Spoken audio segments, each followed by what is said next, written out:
Greetings, and welcome to the Modern Alchemist channel.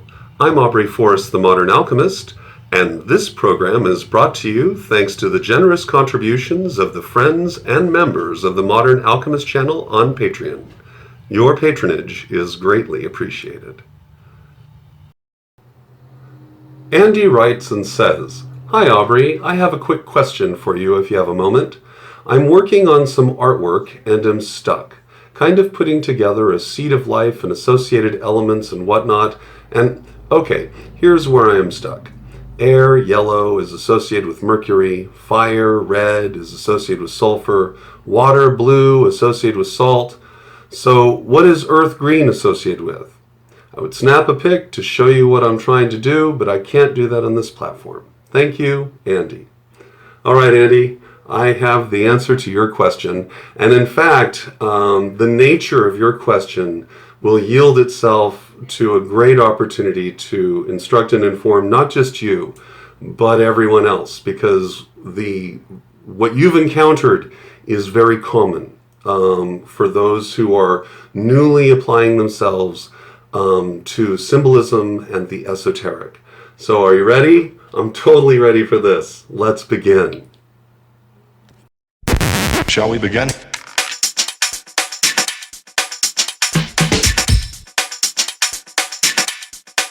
Let's begin now.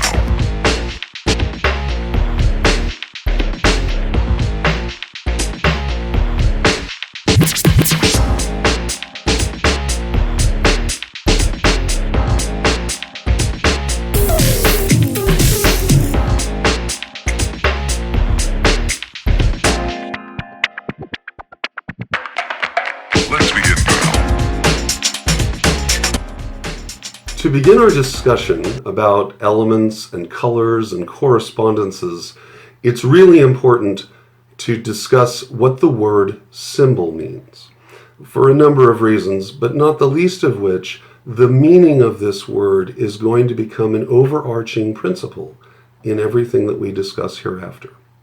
So the word itself is a compound word, and it's derived from two Greek words, sim and bol. Sim means together or with, and bol means something which is thrown. So the idea is that two things are then thrown together, right? And this becomes something new, something different.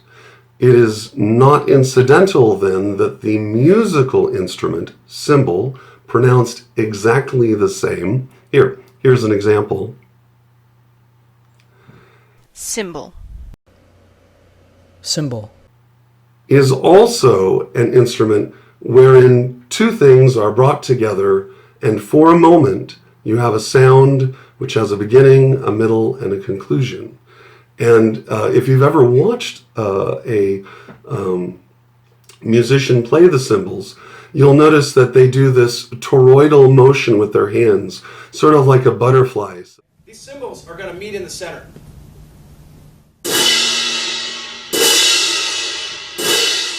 That it creates these two toroid, basically, where it swings down and a lower end clangs together, and then they raise their hands up high, and then it goes down and they clang together and they raise their hands up high. And so that is how a cymbal is played. And interestingly enough, a symbol itself, when it is created, is something which draws from something which is material and something which is spiritual. And when those two things are then brought together at that instant, it creates something for the mind, something which is mental, to be consumed and processed and identified. Symbols must be logical. They must be referential in order for them to be created. It is a means by which we identify something above with something below and bring them together through a transmutation of the mind. And in that instant, an emoji becomes a smiley face. In that instant, a simple cross represents a wide assortment of beliefs and understandings. A square or a cube does the same thing.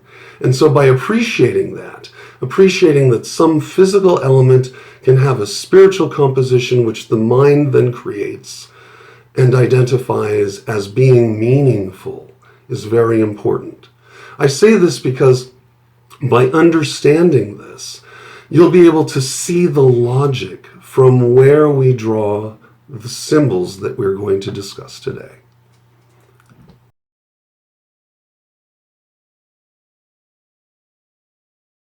All right, now that we know what a symbol is, let's take a look at more than likely the common symbols that got you confused, and what probably confuses a great number of people simply by virtue of the fact that the symbol has been accepted and processed as meaning a certain thing, and we never actually explore the logic until we're trying to create something with the symbol. And this is it. This is why all symbols must be usable. They must have vitality. For them to be of use, they must be understood. And their associations must be understood. Their logic must be understood, or it just sort of leaves you in this miasma of uncertainty, which I'm sure is exactly where you're at. So this here is something that I pulled up off the web doing a quick Google search. And as you can see, it's got the four elements, and it has their respective colors, and it gives you some really nice definitions, and all of it looks pretty good until you decide to take some of these color associations and then apply them to the elements in question. For instance, as you were going through, you said sulfur, and sulfur is fire. And you said that air was mercury and water was salt. And in each one of these cases, you were exactly half right. What you are missing is an understanding of the Tria Prima, or the three primes of alchemy. So before we get into what the elements themselves are, let's take a look at the three primes of alchemy.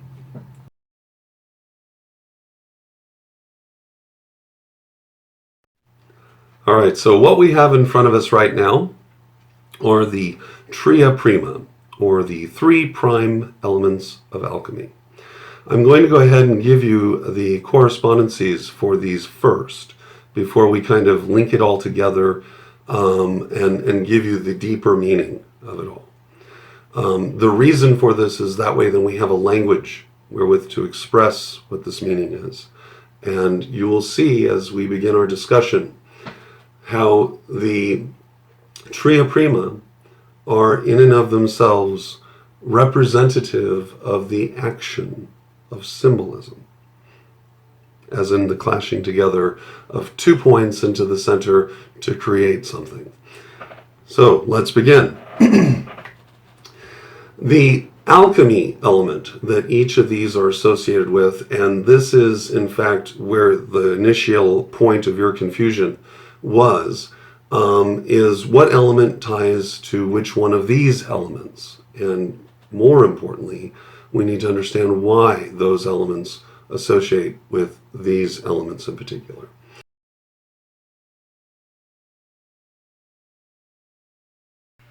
The correspondences and associations of the Tria Prima are as follows. They're alchemical elements. For salt, it is earth and water. For mercury, it's water and air. And for sulfur, it is air and fire. The aspect of matter they occupy: salt is solid, mercury is fluid, and sulfur is volatile. The existential realm they occupy: salt is physical, mercury is mental, and sulfur is spiritual. The element of the eternal trinity that they occupy: for salt, it is the mother. For mercury, it is the son or child. And for sulfur, it is the father. The aspect of the psyche: For salt, it is the subjective self. For mercury, it is the middle self. And sulfur is the objective self. And finally, the composition of the human being. For salt, it is the body. For mercury, it is the soul. And for sulfur, it is the spirit. So these are the correspondences and associations of the Tria Prima.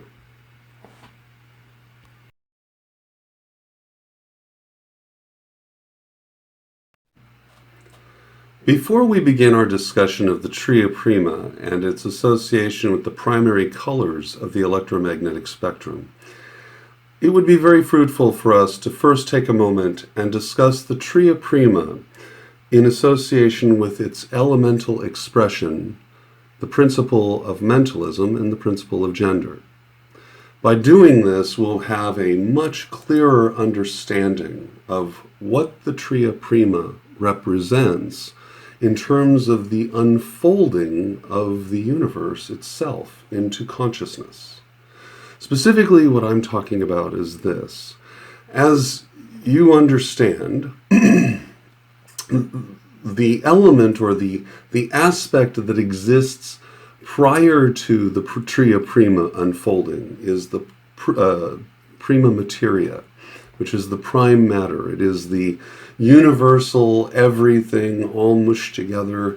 It is the start point from which all other things emerge. It is ultimate universal potential that has not moved itself in any direction. It's just kind of there. And Kabbalah gives us and informs us of a nice analogy in terms of this presentation of flow between Keter, the father, Chokmah, the son, and Binah, the mother, and how the one passes through the other and into the third, and how the aspect of gender unfolds as a result of this interaction.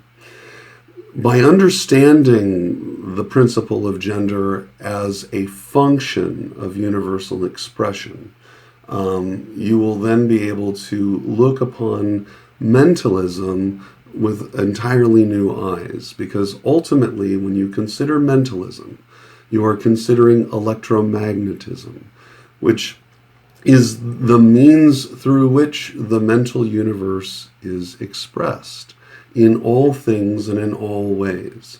This is the grounds behind why esotericists embrace the electric universe, because we understand that the universe is mental, and for it to be mental, it must be made of electromagnetism.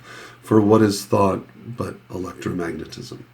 So, when looking then at the expression of gender, we see that salt then fulfills the role of the sacred feminine, and as a component of gender within the sacred feminine, we have its attributes are to repel, to resist, and to receive. And on the other side, under sulfur, we have the sacred masculine, whose attributes are to attract, to project, and to penetrate. And these then become electromagnetic expressions which then distill into the four elements of earth and water, air and fire. And when you understand that these elements then are ultimately expressions of the same thing, so that if we were to restate this in terms of the electric universe, we would have solid, liquid, gaseous, and plasma. And what is so amazing, I love how all of this just connects together. All of it combines, everything touches upon everything else in such beautiful grace. You can see it, right? You can see this unfold. And you can witness then the Kundalini expression as the left and the right interchange and intersect at the center and manifest into the world around us at all times and in all moments, all places. This is us in the eternal present, the eternal now, residing within the middle pillar, residing under the aspect of Mercury. We are living souls within a mental universe. We are fluid and we are unique. And all of this is expressed within the Tria Prima.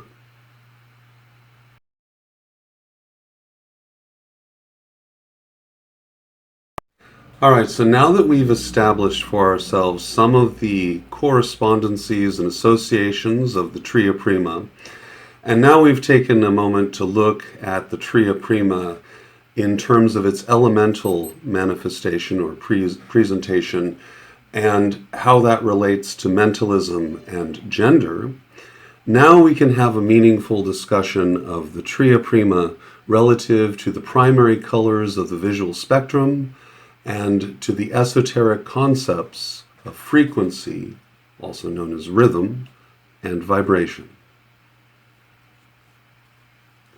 So, the Tria Prima manifests in 3 colors, as you understand. Salt is blue, mercury is yellow, and sulfur is red. You'll find that these colors, the blue and the red, are in fact reversed if you were to look at the tree of life, where blue resides on the left and red on the right, subjectively speaking, with your back pushed against the tree, right? Let's remember that in order to understand the esoteric, we come at it first by becoming it, by taking upon ourselves a subjective understanding. So just like in golf or in baseball, the idea is you be the ball, right? To know how to hit the ball, you be the ball. In the same context, with the esoteric, in order to truly appreciate it, you step into it from a subjective standpoint first, and then you can look at it from other perspectives. So from a subjective standpoint, then salt is blue and on the right, and sulfur is red and on the left.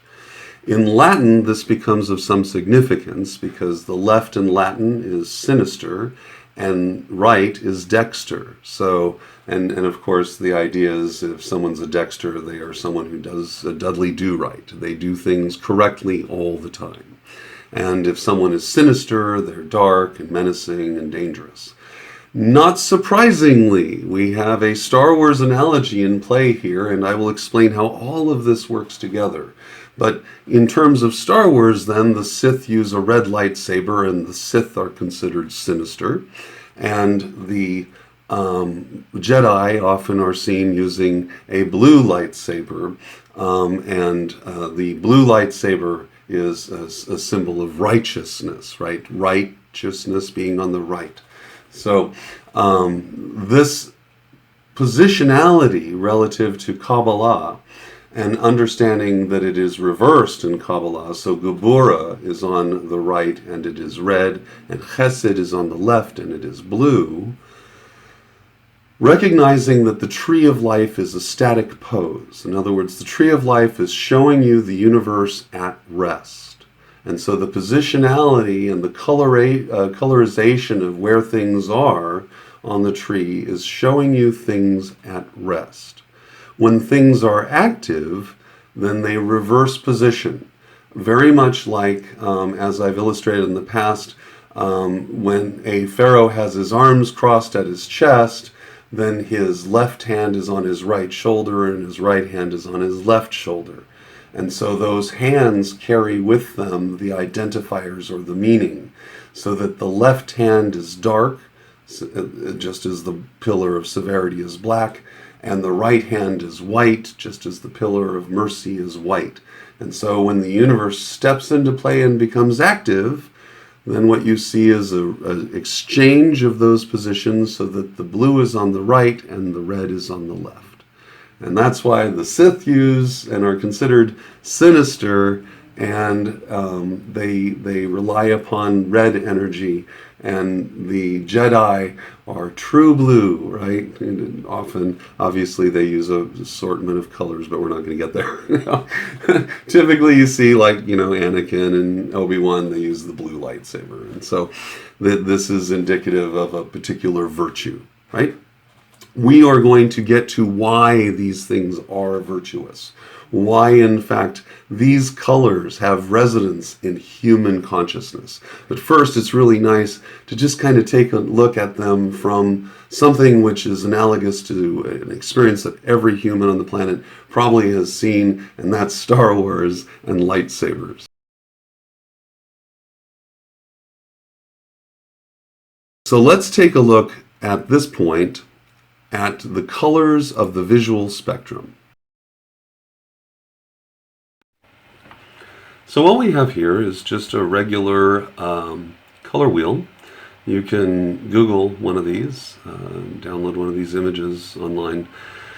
Essentially what this wheel presents for us are the three primary colors, red, yellow, and blue, and then the secondary and tertiary colors that result from the combinations of red, yellow, and blue. From this we can gain extraordinary insights, both into the nature of the universe and into the nature of symbolism, because everything that is symbolic ultimately will reside within a breakdown or presentation of electromagnetism. And as a result of that, it will be a presentation of the 7 Hermetic principles. Remember, the first of which is that the all is mind, everything is mental. Keeping this in mind, and with all of the background that we've developed to this point, it is helpful then to understand the physical nature of these electromagnetic presentations. All right, so what we have before us right now is an image of the visual spectrum within the electromagnetic spectrum. And you can see that the visual spectrum occupies a very small portion of the totality, which is the electromagnetic spectrum, which goes off to the left in radio waves and off to the right in X-rays, from a subjective standpoint, right? With blue on the right and red on the left. You can see here that what differentiates light is, in fact, frequency, and its effect on its environment then is the vibration. The frequency is the rhythm of the light. And the frequency is determined as a result of the wavelength of the light. So radio waves have a very long wavelength and a very short frequency, and X-rays have a very short wavelength and a very high frequency. The effect within the visual spectrum is this, that when you're on the red side of the spectrum, because of the nature and character of the light, it presents itself as heat. And it's for this reason that the idea of sulfur, which is red, is identified with fire and air. When you get on the blue side of the spectrum, ultraviolet light, it's not associated with heat, it's associated with cold, because ultraviolet light does not produce heat. And so the idea of cold then is an idea of static nature and stasis. As a result, then, salt then is identified with the color blue. What's even more amazing about this association is that ultraviolet light, or blue light, is also associated with purification. This is because ultraviolet light is very disruptive to living systems, breaking them down. This breaking down then has an effect right down to bacteria. And too much ultraviolet light will even sterilize soil. Another word for sterilization, or from a different perspective, could be purification. because all of the impurities, which essentially are living systems, have been removed from it. And all that remains is the structure, the material, the hard rock, the static, immovable object. So now you have a sense of where this light spectrum works. And of course, in the middle, we have the yellow. And this is where all the action takes place, where it's just right. It's the Goldilocks zone. It's not too hot and it's not too cold. It's not too active and it's not too passive. It's not too volatile and it's not too static. Get it? It's beautiful how this system works together. And now we're going to talk about the secondary colors and how they relate to the elements that you, of course, have asked me about at the very beginning of this video.